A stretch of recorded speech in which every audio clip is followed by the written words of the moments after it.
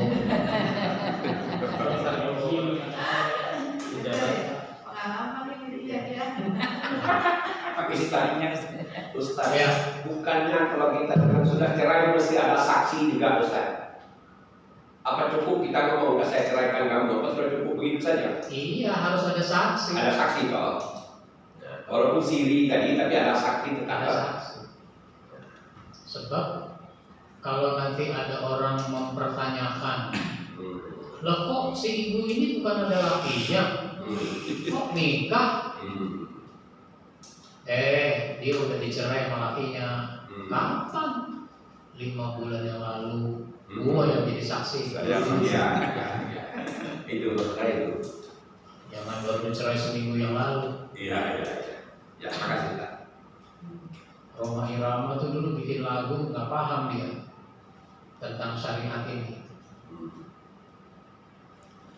Tahu nggak lagunya? Udah tahu. Lagunya itu judulnya Janda Kembang. Janda Kembang. Seorang wanita mau pulang, tapi dia takut pulang sendirian.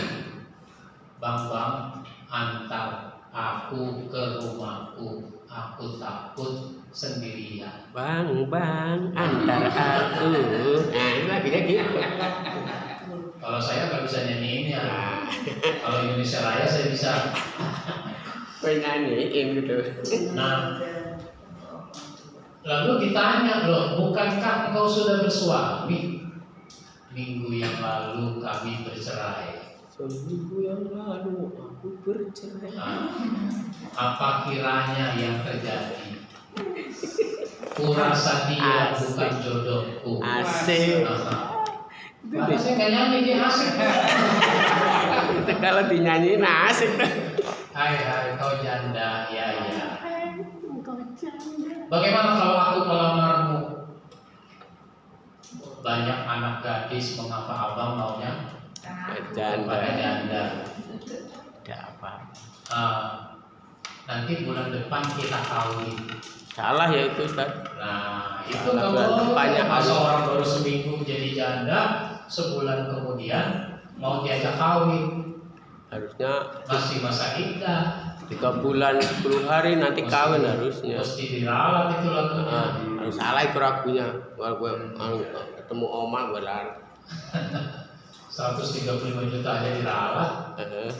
Udah naik ya. Udah 270.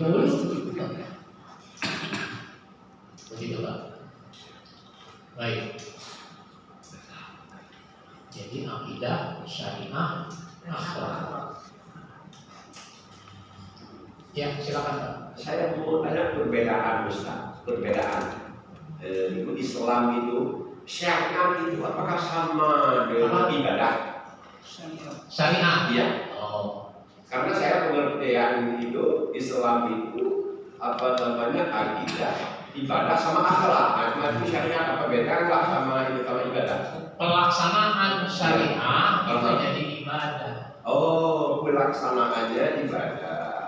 Ibadah itu ada yang khusus, Ya, ada 5 kayak itu. ada yang umum. Ya, oke. Kalau yang khusus itu misalnya sholat. Ya, Kalau sholat kan kita nggak bisa ngatur-ngatur. ya. Ini kadang-kadang ada ustadz, ada ustazah bikin sholat baru. Ya. Gak ada sholat, tapi dia bikin sholat apa itu? Sholat tasbih ya. Ya sholat tasbih ada dasarnya. Kan kadang-kadang ada sholat yang gak ada dasarnya. Sholat duha berjamaah, gak ada dasarnya sholat duha berjamaah. Sholat duha mah sendiri-sendiri. Ya. Kalau untuk Guna belajar. biasanya di sekolah itu kan buat pembelajaran. Guna belajar. Akhirnya yaitu jadi berjamaah. Justru kalau lagi pembelajaran jangan diajarin berjamaah. Mungkin kalau pengertiannya itu dikasih pengertian itu nggak ada sholat jamaah, sholat duha, sholat masing-masing. Ini hanya sekedar praktek, tapi bukan berjamaah. Bagaimana sudah itu pengetahuan soalnya kalau kita anak-anak kan memang cerdas pemikirannya, nangkepnya ya pasti nanti akhirnya sholat duha berjamaah. Ya, jadi prakteknya jangan berjamaah. Jangan berjamaah. Praktek sendiri. Contohnya kayak saya Pak, saya aja orang udah tua begini, saya ngajak rekan-rekan saya untuk sholat malam. Sholat malam itu saya kumpulin, tapi maksudnya sholatnya bukan berjamaah, masing-masing niatnya. Jadi lillahi ta'ala, bukan makmuman gitu loh. Tapi karena dengan kita berjamaah, akhirnya sholat malam itu jadi kuat. Jadi untuk kebiasaan jadi kuat. Kalau kita sendiri-sendiri di rumah kalau kan sholat malam berjamaah itu masih ada landasannya. ya itu terawih kan. Bukan terawih, sholat tahajud mau berjamaah masih mungkin. Ada landasannya. Kalau takbir. Karena dulu Rasulullah sedang sholat. Rasulullah itu sholat di rumah istrinya namanya Maimunah. Istrinya itu punya keponakan. Keponakannya siapa namanya? Nah, keponakan ini ketika melihat Rasulullah bangun wudu, dia ngikut. Nah, ketika Rasul sholat, dia ngikut juga. Ketika dia ikut, itu posisi berdirinya dia di sebelah kiri. Maka Rasulullah pindahkan dia ke sebelah kanan. Udah dipindahkan ke sebelah kanan, dia balik lagi ke sebelah kiri. Namanya di barak kanan. Itu begitu. Baik, jadi sholat yang tidak ada jangan diada-adakan. Kalau sholat nisfu Sya'ban ibadah. Ya itu juga nggak ada. Sholat nisfu Sya'ban ya. Iya. Itu namanya sholat yang diada-adakan. Sholat nisfu Sya'ban itu sholat tasbih. Aman gue kita di kala nisfu Sya'ban menjalankan sholat tasbih. Ya namanya sholat tasbih, bukan sholat nisfu Sya'ban. Bahwa waktunya di waktu itu. Waktu namanya nisfu Sya'ban. Apa itu? Yang ya nanti kalau malam nisfu Sya'ban itu biasanya setelah maghrib kita baca Yasin 3 kali. Ya itu juga tidak ada landasan secara khusus. Ya kalau orang baca Yasin, baca apa itu terserah. Tapi bukan sesuatu yang diperintah. Halo Pak. Hanya mau konfirmasi saja Ustaz. Akhlak dengan muamalah ada perbedaannya. Ada irisan. Ada. Kalau tadi ibadah khusus kan seperti sholat. Ya. Ibadah umum apa saja? Ya. Apa saja yang kita lakukan itu harus ada nilai ibadahnya. Ibadahnya. Biar supaya ada nilai ibadahnya, maka ibadah itu kan harus niat, cara, tujuan.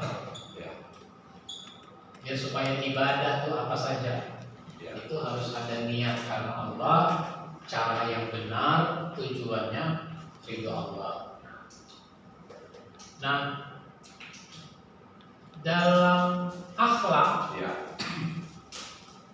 ya dalam konteks ibadah umum, misalnya dagang, dagang itu harus bernilai ibadah.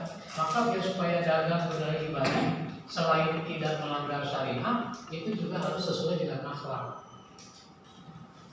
Akhlak dalam berjual beli.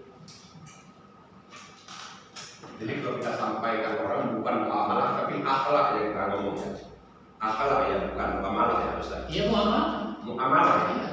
Muamalah itu kan hubungan sesama manusia yang baik. Namanya akhlak ya. Itu praktek.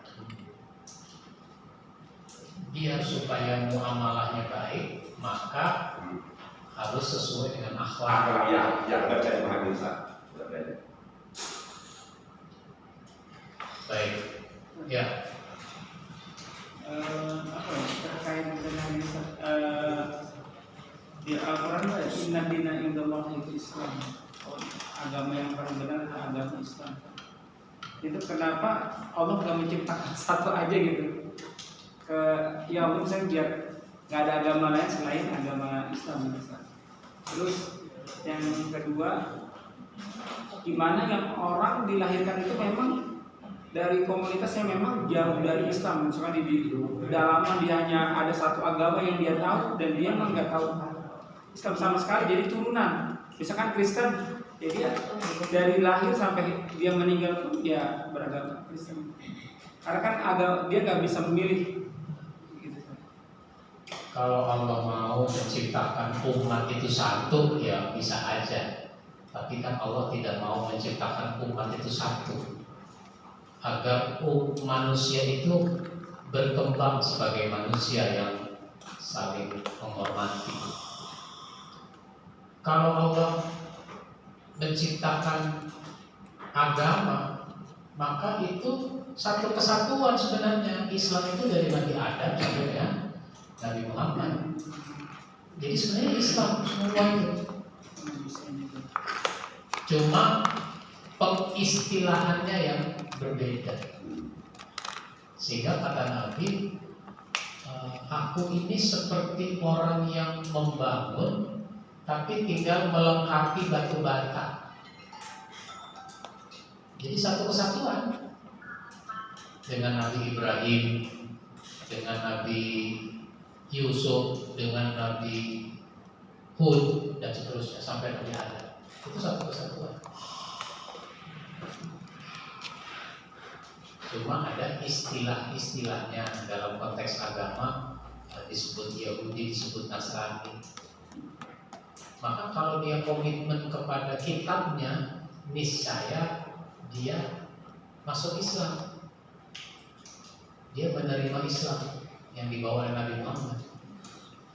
Cuma dia tidak komitmen kepada kitabnya. Begitu.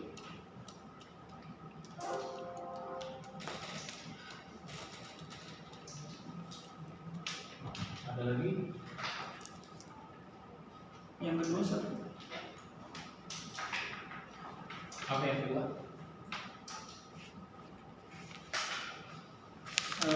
Itu yang tadi agama turunan, misalkan dia di daerah Alaska misalkan gitu. Oh, iya. Dia ya emang adanya Kristen doang di situ. Allah tidak mengazab suatu umat yang tidak ada utusan Nabi, tidak ada utusan dari Allah. Seandainya tidak ada utusan yang ke sana, maka dia tidak diazab oleh Allah. Allah menilai berdasarkan potensi yang dia miliki. Nah, persoalan kemudian, kenapa orang tidak mau belajar? Kenapa orang tidak mau mengembangkan diri? Apalagi zaman sekarang. Zaman sekarang orang sudah bisa menggunakan alat-alat komunikasi, ada radio, ada TV, dan seterusnya.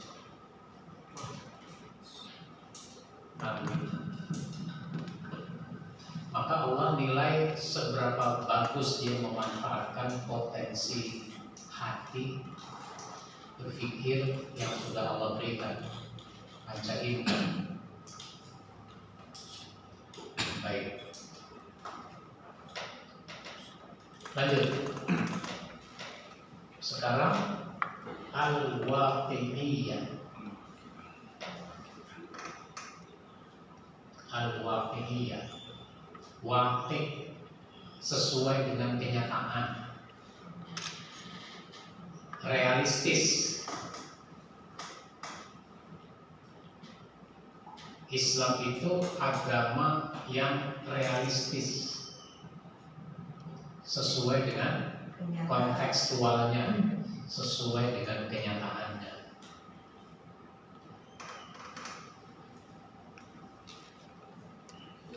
Sehingga Islam itu bukan agama Arab. Dia bisa realistis di Eropa, dia bisa realistis di Afrika dan seterusnya. Bedakan antara Islam dengan Arab. Kadang-kadang kita ini nggak bisa membedakan antara Islam dan Arab. Arab itu Islam, Islam itu Arab, enggak. Contoh, kalau berbusana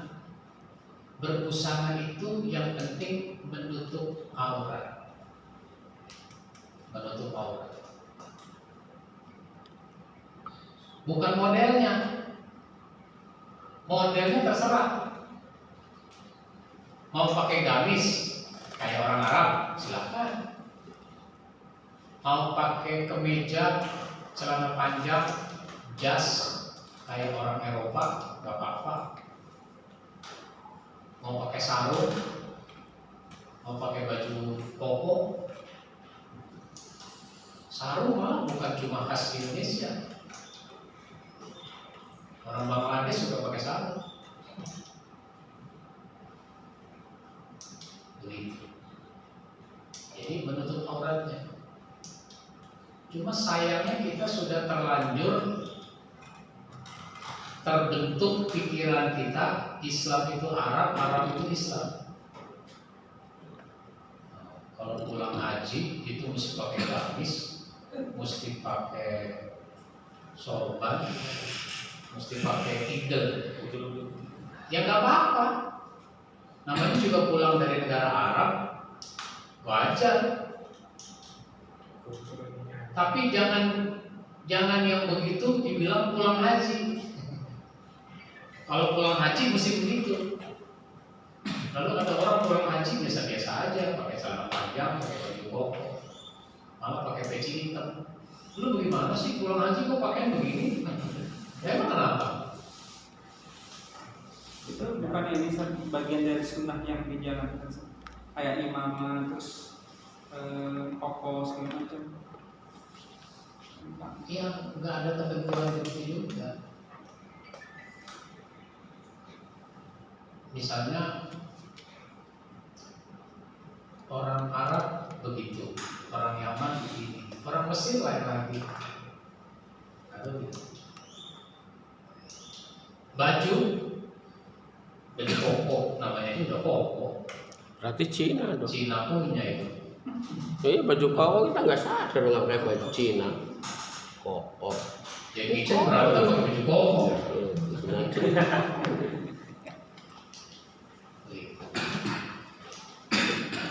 Jadi orang Arab pakai baju gamis, itu menonton bola juga pakai gamis. Ya orang kebiasaan baju sono kayak gitu. Jangan kalau nggak begitu nggak Islami. Gitu. Mau begitu silakan. Sebagaimana orang pakai jas, pakai dasi, boleh. Nah, Islam itu agama yang realistis, agama yang bisa diterapkan di mana saja, bisa diterapkan di mana saja, bukan cuma diterapkan di Arab. Karenanya harus kita bedakan antara Islam dengan Arab. Makanya saya pernah mengatakan bahwa kalau kita harus meniru Nabi, yang ditiru itu adalah prinsip hidupnya. Yang harus ditiru dari Nabi itu prinsip hidupnya, bukan teknisnya.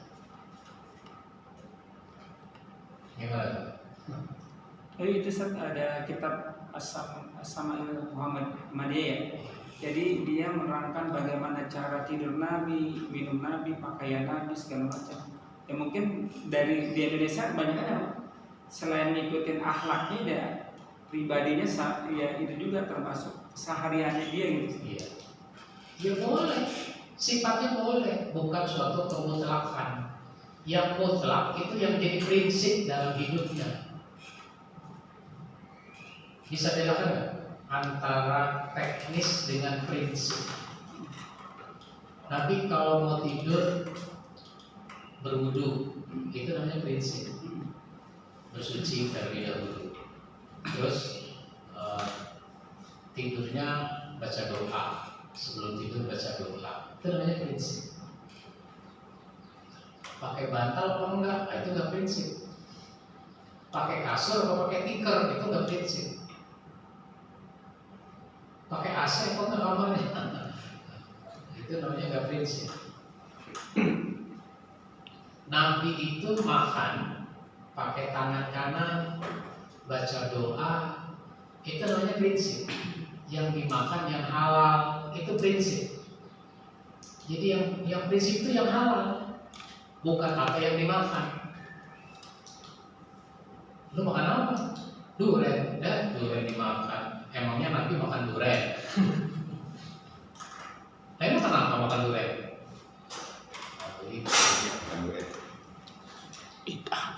Jadi kalau nggak bisa membedakan begitu, nanti kita ini harus hidup kayak zaman Nabi.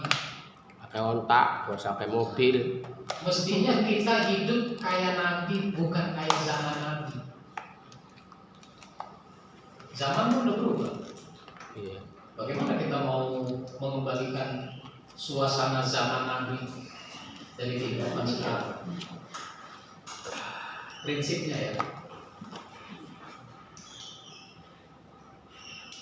yang ditiru prinsipnya. Contoh lain, hadisnya itu adalah an-nikahu sunnati.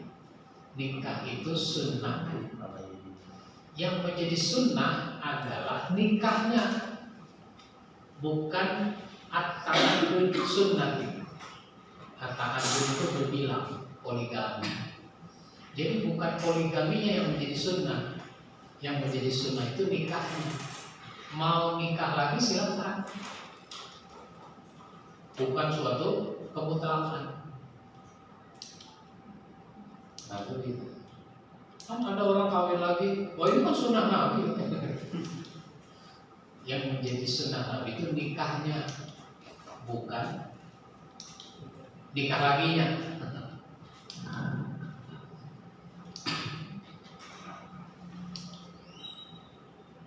Nanti dalam konteks hukum itu ada namanya khususiyah, kekhususan. Khusus buat Nabi, nggak berlaku buat yang lain. Khusus buat Nabi.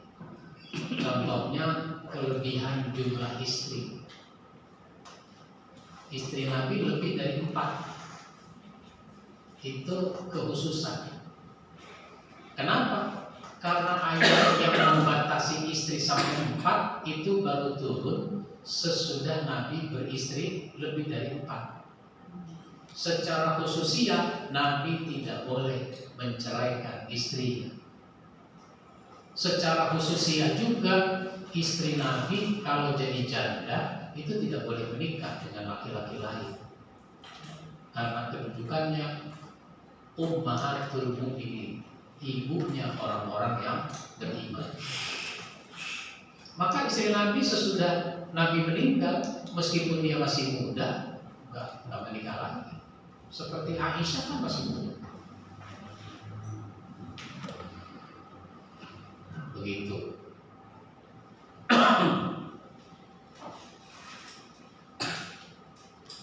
Jadi bedakan antara Muhammad sebagai pribadi dengan Muhammad sebagai Nabi dan Rasul. Yang mutlak ditiru adalah Muhammad sebagai Nabi dan Rasul. Muhammad sebagai pribadi yang dia orang Arab mau ditiru boleh, bukan mutlak. Bukan itu mengikat. Bukan itu mengikat sih, Ustaz. Iya, makanya harus dibedakan antara pribadi dengan kedudukan. Antara pribadi dengan kedudukan. Pribadi itu seorang presiden. Prabowo itu pribadi. Tapi ada saat dia sekarang menjadi presiden Prabowo. Prabowo makan apa, itu mah urusan dia. Urusan dia makan apa. Berhubung Presiden Prabowo makan bakso, maka seluruh rakyat harus makan bakso.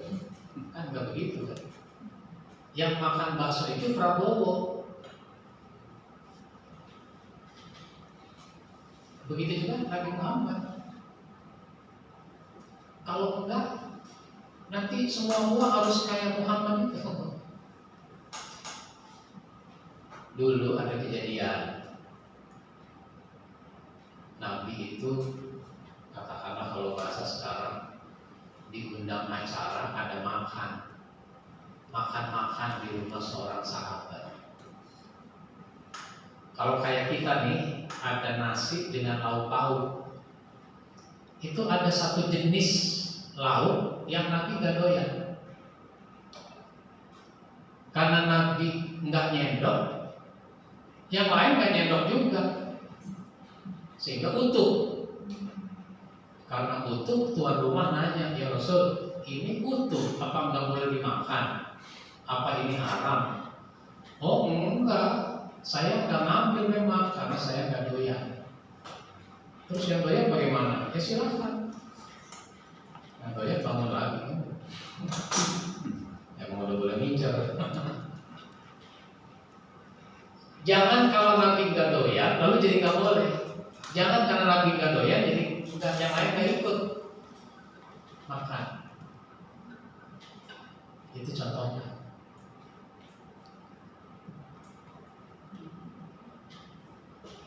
Jadi kita boleh tahu detil-detil tentang kepribadian seseorang.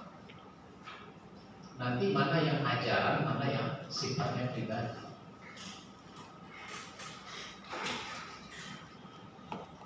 Nabi mandi pakai sabun nggak ya? Nggak tahu. Apa dulu udah ada sabun? Ya sekarang pakai sabun ya silakan, nggak usah dibikin susah. Sabun kan ada unsur kimia, emang nggak boleh. Yang unsur-unsur kimia emang nggak boleh. Nah, itu. Kalau sekarang apa yang kita makan juga ada unsur kimia. Kenapa? Beras ditanam itu dari padi. Padinya dikasih pupuknya Bu.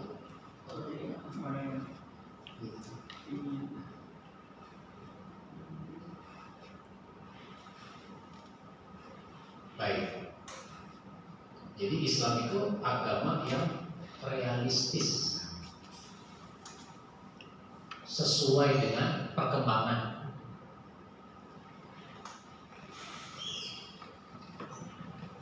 Tetap Ya. Wasatiyah. yang sifatnya pribadi atau untuk ajaran Nabi antara hadis dan sunnah ini kadang-kadang agak repot juga nih. Ada banyak orang jenggot itu sunnah Nabi, padahal semua orang kan belum tentu jenggotan, ya kan?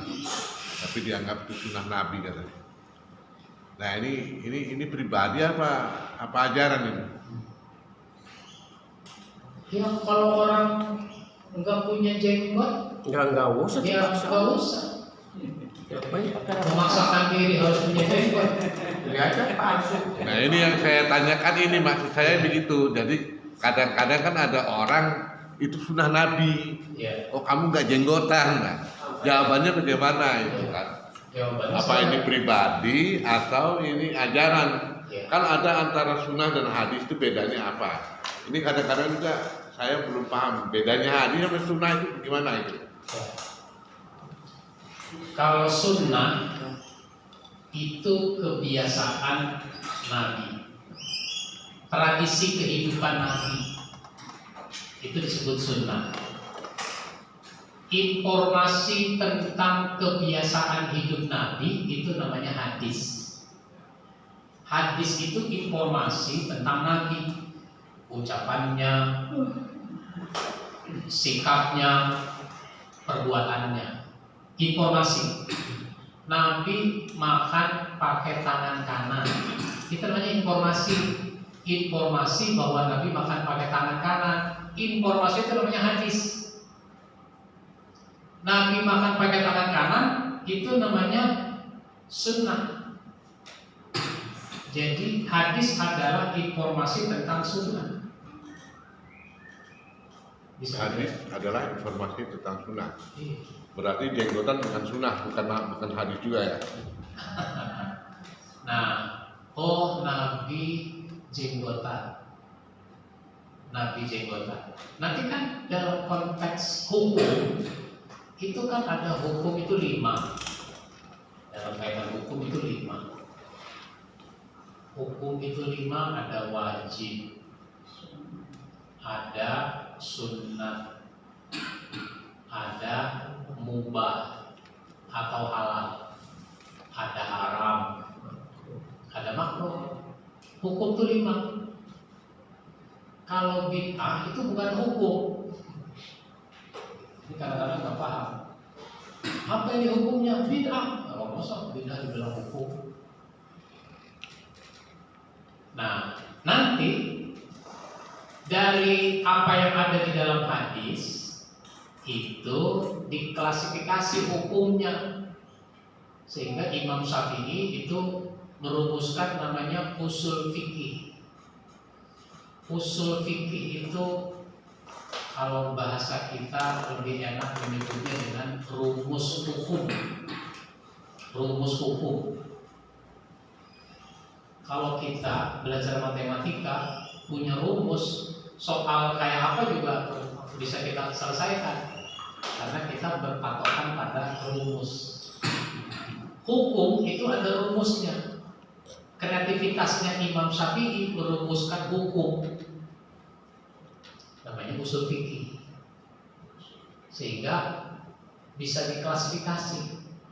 Apakah ini wajib, apakah ini sunnah? Enggak semua perintah wajib, enggak semua perintah itu jadi wajib. Nah, kita kan enggak punya kapasitas menentukan itu. Ini kadang-kadang orang enggak punya kapasitas karena kalimatnya perintah di dalam teks, akhirnya wajib, ini kan perintah. Gitu.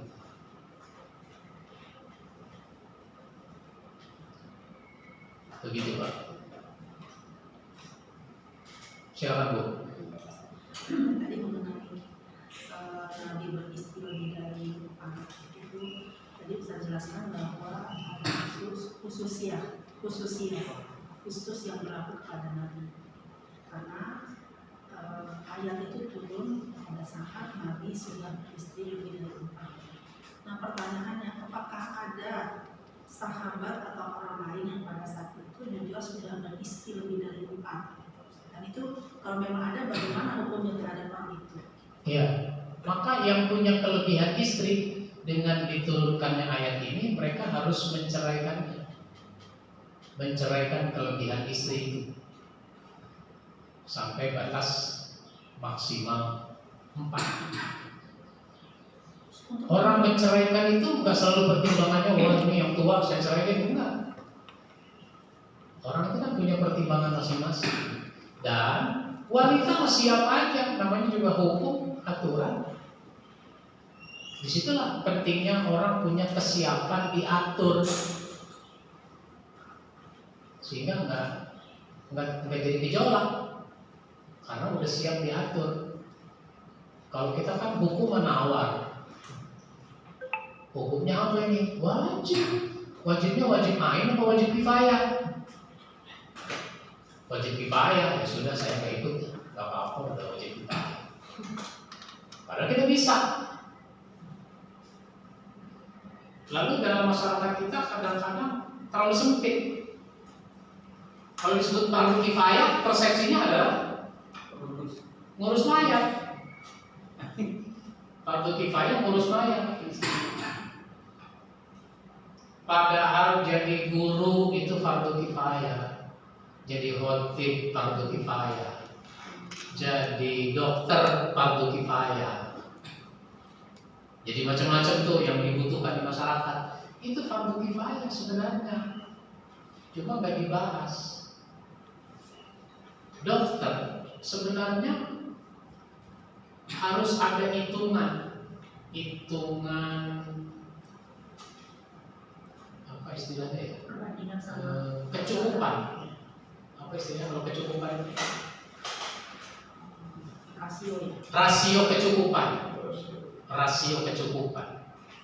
Sebenarnya dengan penduduk 270 juta, dokter itu rasio kecukupannya berapa? Nanti dokter itu dipilah-pilah lagi, dokter gigi, dokter umum, dokter spesialis mata, jantung, dan sebagainya.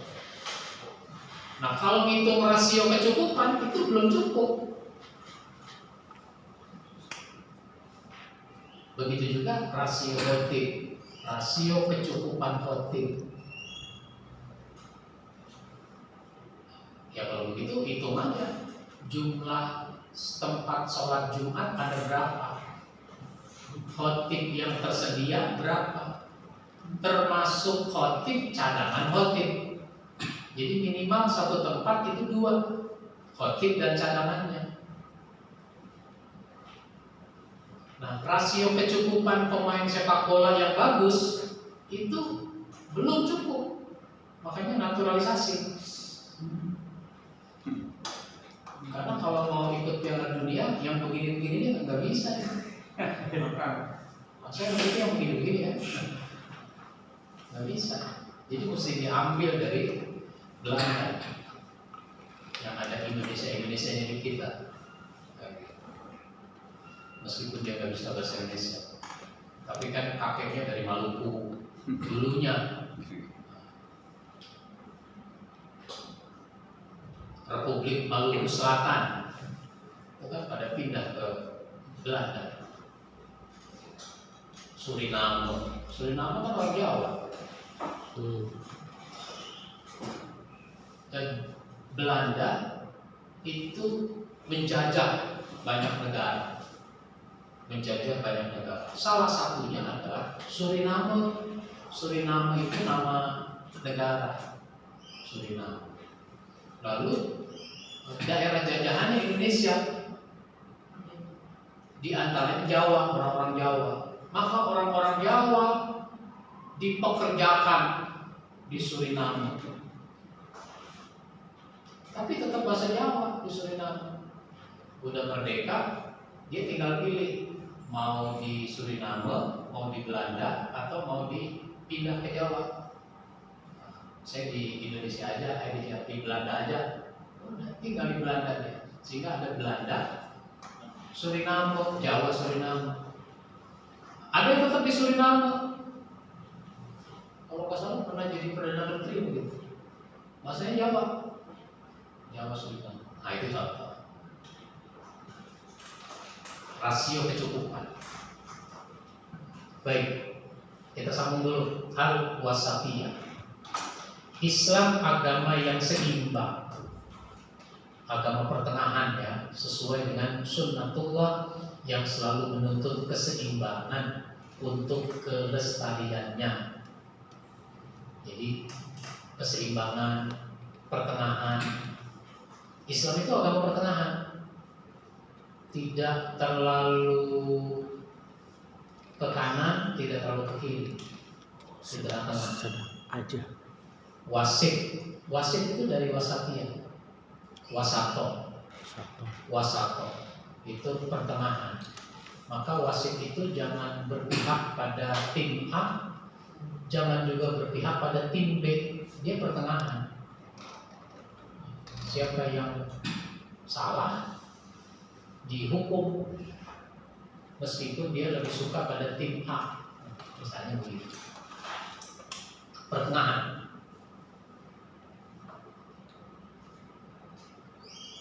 Kalau orang Nasrani menjadikan Isa sebagai anak Tuhan karena dia merasa begitu dekat dengan Tuhan, anaknya dijadikan Isa dijadikan sebagai anak Tuhan. orang Yahudi menjadikan anak Tuhan. Siapa itu namanya? Uzair anak Tuhan. Itu berlebihan. Islam itu pertengahan. Muhammad itu adalah utusan Allah. Dia bukan anak Tuhan. Orang-orang kafir Quraisy menganggap malaikat itu anak Tuhan. Itu begitu. Jadi Islam itu pertengahan. Orang pun beribadah tidak boleh berlebihan, karena Islam itu agama pertengahan. Tidak boleh beribadah itu berlebihan. Gejala itu ada. Gejala orang beribadatnya berlebihan ada. Yang berikutnya adalah al-wudu. Al-wudu itu jelas. Islam itu agama yang jelas. Konsepnya jelas. Konsep ketuhanannya jelas. Itu al-wudu.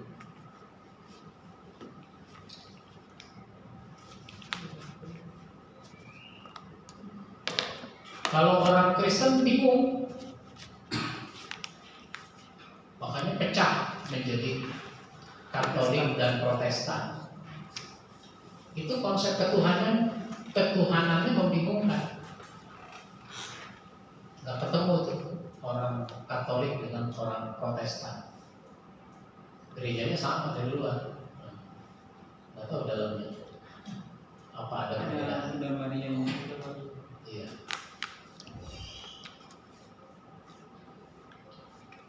Nah, Islam itu konsepnya jelas, konsep ketuhanan.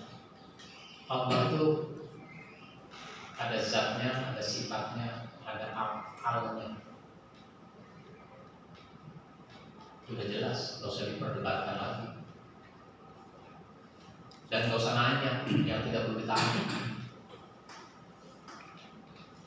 Allah itu kan melihat ya, iya maha melihat. Pakai apa melihatnya? Ya pakai mata. Matanya bagaimana? Jangan nanya begitu. Mata. Kalau saya ditanya, jeblosin sekali. Itu bukan sesuatu yang menjadi polusi pertanyaan. So nanti berkembang, pertanyaan seperti itu berkembang. Zakat 2,5%, itu jelas. 10 juta 2,5% berapa? 20 juta 2,5% berapa? Sama. Meskipun angkanya beda, tapi kedudukannya sama, sama-sama 2,5%. Zaman yang zakatnya 200.000 merasa hebat. Jangan yang zakatnya 100.000 merasa berkecil hati. Jangan, karena sama. Yang 100.000 dengan yang 200.000 sama. Sama apanya? 2,5%. Maka Allah tidak memerintahkan kita zakat 100.000, 200.000, tidak. Mau 1 juta, mau 5 juta, tergantung pada 2,5%-nya. Begitu. Yang terakhir, al-jam'u baina as-sabat wal muruna, yaitu gabungan antara yang permanen dengan yang fleksibel. Islam itu konsepnya permanen, tetap. Tapi pada saat-saat tertentu bisa fleksibel. Prinsip Islam tidak akan berubah, pelaksanaan bisa disesuaikan dengan situasi dan kondisinya. Sholat zuhur, sholat asar itu permanen 4 rakaat. Tapi pada situasi tertentu orang boleh meringkasnya menjadi 2 rakaat, 2 rakaat. Itu namanya fleksibel. Pada situasi kapan? Situasi sedang safar, pergi ke Bandung, pergi ke Tasik, ya udah sholatnya diringkas, dikosor, bahkan dijamak dan dikosor. Itu namanya fleksibel.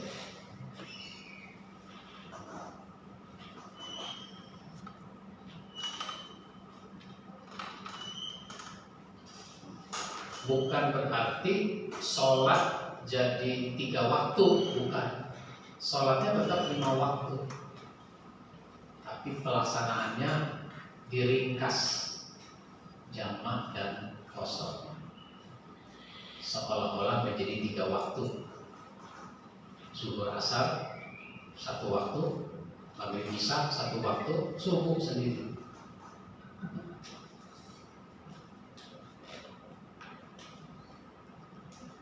Jelas tuh? Nah, silakan.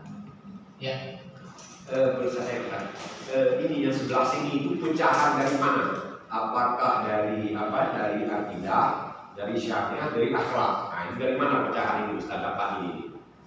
Iya, ini dari kalau ini kan konteksnya di syariah ya. Ya, kalau itu udah jelas dalam Quran udah ada itu. Yang mana Allah udah jelas ya pokoknya. Yang di sini dari mana dapat? Dari sunnah atau dari mana? Dari sunnah Rasul maksud saya dari mana? Oh iya. Dari sunnah Rasul hadis berarti ini. Iya. Ya kalau contohnya adalah fikih. Iya. Di dalam fikih itu kan Ada pemahaman. ada situasi darurat, Iya. terpaksa, Nah, yang kita boleh berubah. iya. Ya, seperti tadi contohnya sholat zuhur dengan asar dikerjakan di waktu zuhur, sehingga nanti waktu asar sudah tidak sholat lagi. Itu kan namanya fleksibel. Di satu sisi tetap Islam itu tetap, tapi digabung antara yang tetap dengan yang fleksibel, sehingga bisa berubah tanpa mengurangi hakikatnya. Kalau kita pelajari ini, kita baca buku-buku mungkin Imam Syafi'i atau Bukhari atau mana kita ketemu ilmu ini Ustaz? Ini dari bukunya Yusuf Qaradawi. Yusuf Qaradawi. gitu ya.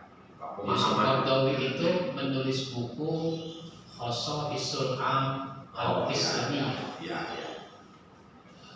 Ada edisi terjemahnya, saya nggak tahu masih ada apa nggak tuh bukunya. Iya.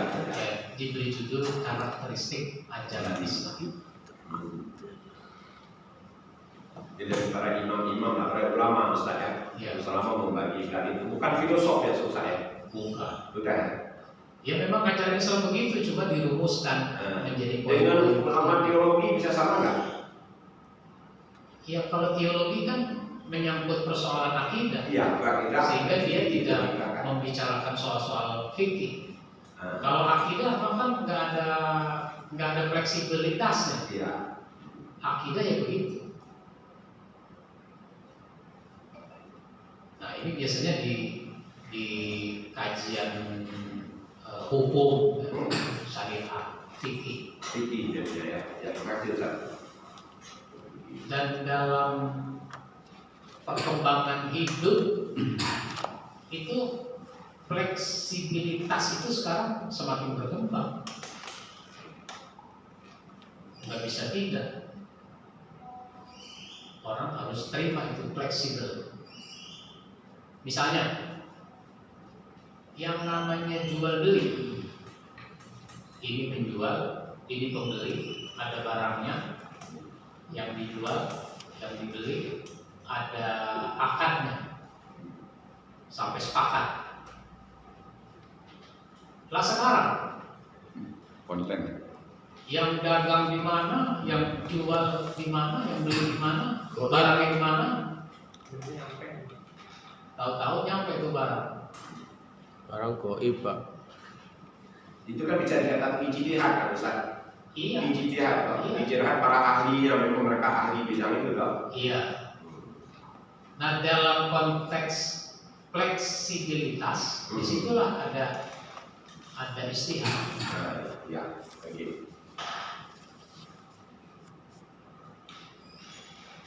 Ya namanya orang dagang kan harus jujur. Kalau begitu caranya mah dari mana kejujuran? Orang berhadapan juga belum tentu jujur. Rambutan manis, rambutan asam dicampur jadi satu. Apalagi sekarang orang jual rambutan pakai kiloan, beli kilo. Kalau dulu kan diikat. Sekarang beli kilo.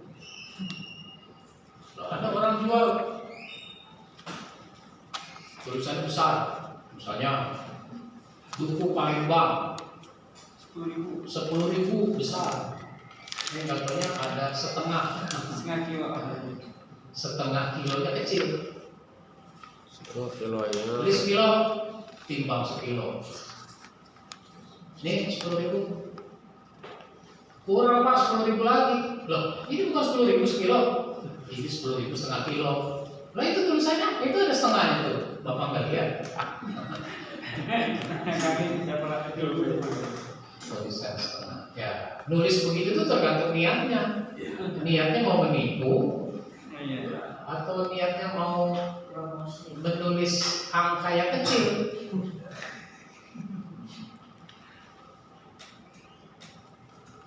Jadi meskipun berhadapan-hadapan, namanya orang menipu, tetap aja. Ya.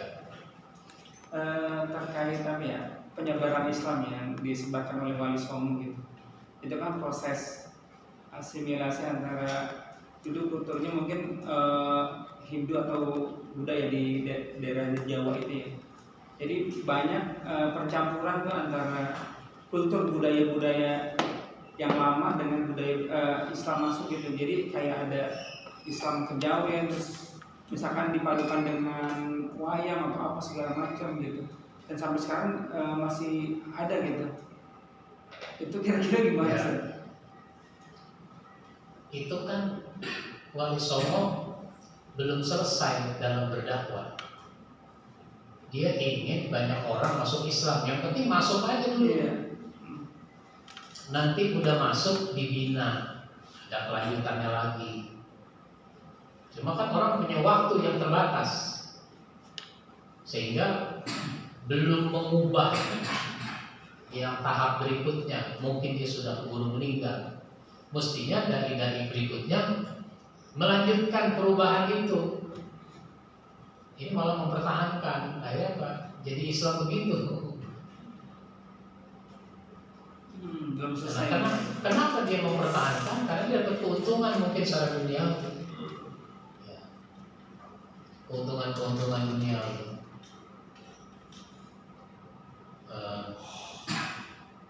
Kalau wayang misalnya itu kan teknis, nggak apa-apa, karena dia bisa menyampaikan pesan-pesan dakwah melalui seni budaya. Nah sekarang orang bisa bikin pesan-pesan dakwah melalui seni budaya. Cuma kalau dalangnya tidak ngerti agama, itu kan jadi kacau nantinya mau menyampaikan kebaikan. Jadi ada yang belum berlanjut, yang belum selesai, maka harus dilanjutkan. Dakwah nggak ada selesainya. Jangan terus dipertahankan. Mana-mana yang belum disempurnakan, jangan dipertahankan, tapi diperbaiki. Nah, upaya perbaikan itu yang tidak ada, akhirnya dia pertahankan. Ketika dikritisi, galakkan dia.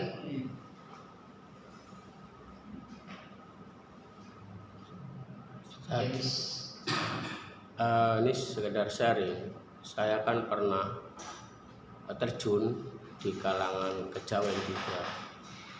Sebetulnya tuh yang misalkan tuh ada 7 kembang ya, 7 rupa. Nah itu nggak sampai di situ aja. Kalau yang 7 rupa itu memang masih bawaan Hindu.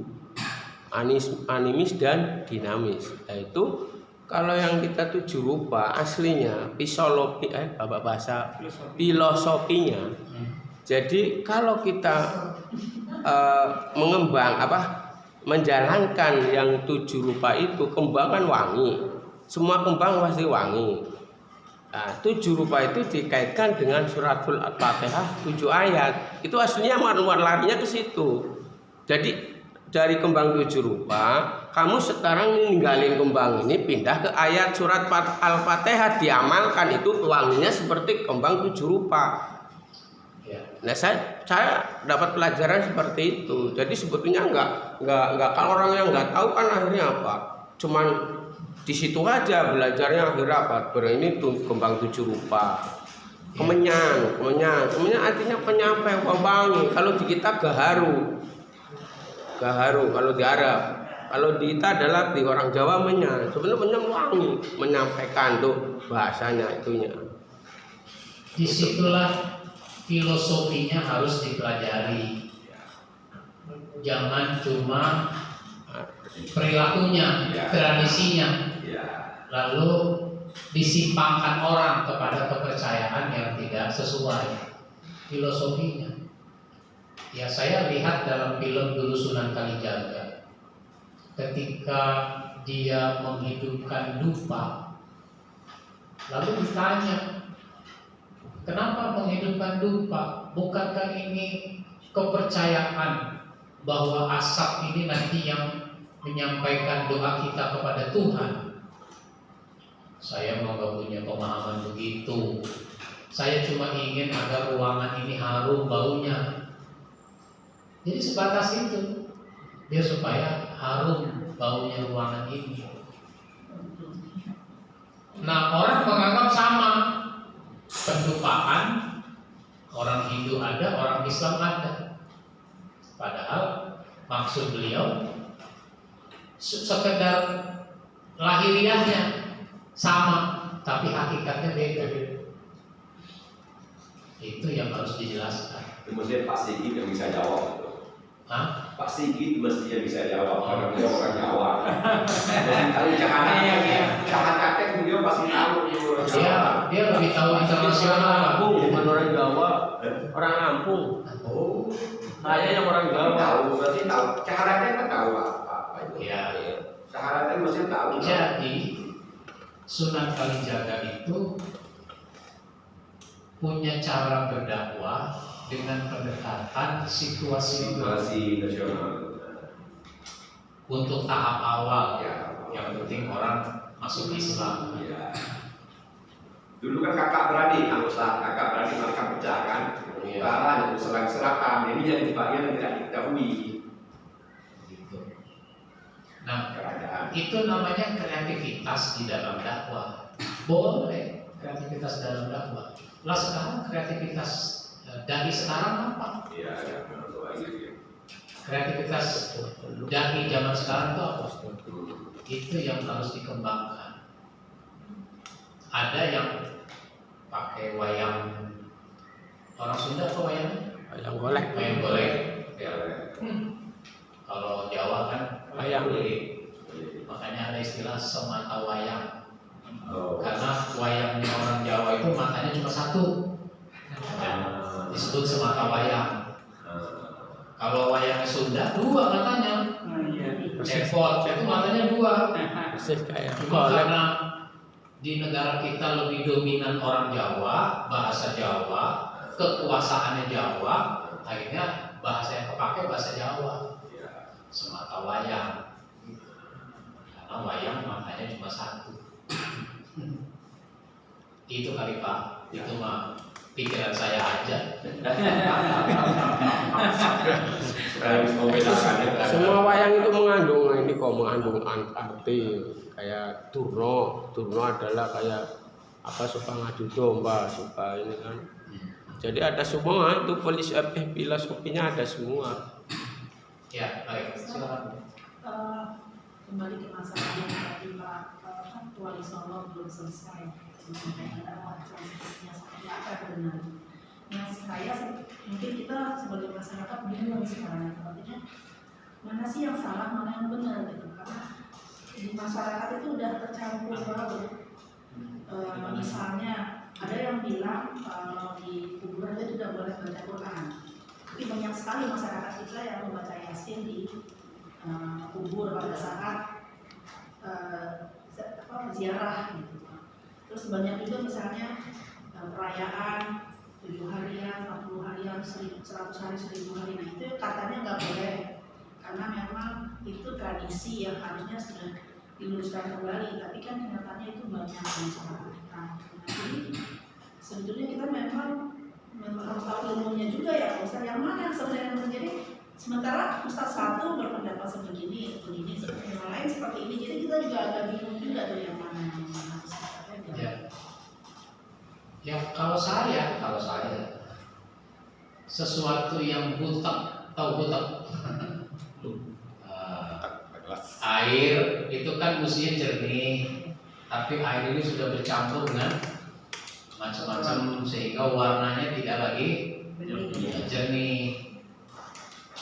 Maka dia disaring lagi, difilter lagi, biar supaya jernih. Maka pahami perbedaan-perbedaan itu, lalu sikapi secara bijak. Maksudnya apa? Nah, ziarah kubur, fungsinya apa ziarah ke kubur? Fungsinya ingat mati. Ya sudah, kalau pergi ziarah kubur dan rangka ingat mati, dan seterusnya begitu.